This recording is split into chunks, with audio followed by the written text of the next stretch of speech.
Hello అండి అందరికీ, ఎలా ఉన్నారు? ఈరోజు వీడియోలో పాయసం చేయబోతున్నాము. పాస్తా పాయసం.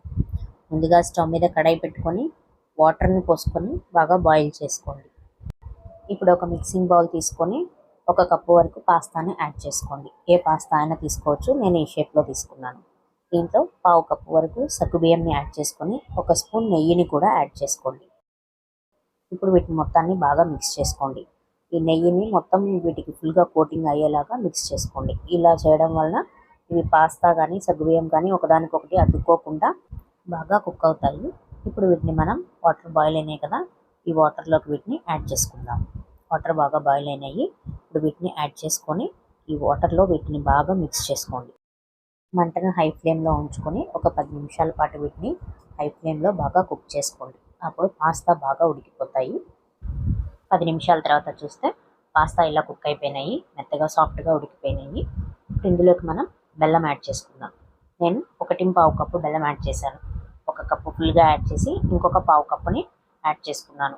మీరు డైరెక్ట్గా కాకుండా బెల్లంని సపరేట్గా కరిగించి కూడా దీంట్లోకి యాడ్ చేసుకోవచ్చు.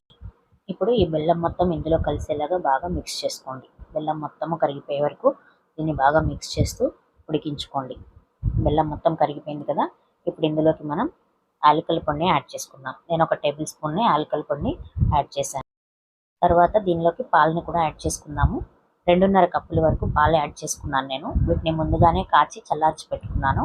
ఆ పాలని దీంట్లోకి యాడ్ చేసుకుందాం.